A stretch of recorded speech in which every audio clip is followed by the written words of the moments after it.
and defending our republic, the United States of America. The MAGA movement tried to overthrow our government on January 6th, but okay. All right, I'm going to do a longer video on Kristina Karamo. She's running for Secretary of State, and we damn sure don't want her to win. All right, she's a mother and a professor from the Detroit area. We're going to touch on that in a minute.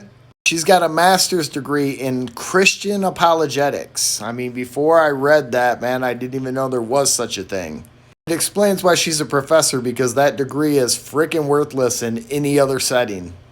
Yeah, so I have President Trump's endorsement, which is massive. She has Steve Bannon and General Michael Flynn's endorsement as well. That should tell you everything you need to know.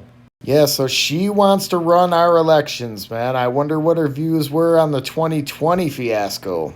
Karamo has never run for statewide office, but gained some national notoriety after making unsubstantiated claims that she witnessed election fraud in 2020.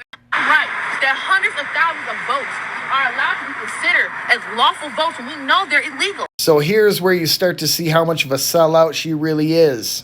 She was one of the people that was pushing this discriminatory argument that the votes from Detroit were illegal.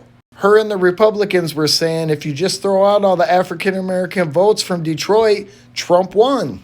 And that's not all. I find it curious how our media obsesses over white supremacy in an instance where a white male shoots 3 other white males. Yeah, you heard that right. She was defending Kyle Rittenhouse. I think it goes without saying, but obviously she doesn't like BLM or protesting police brutality. Let's move on over to some of her weird-ass apologetics. A moral breakdown in our society.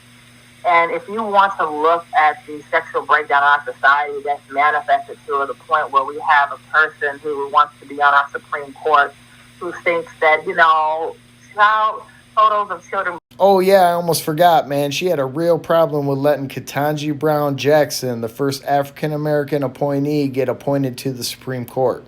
Yup, sell out.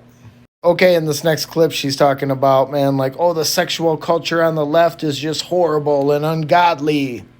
To look no further than Alfred Kinsey.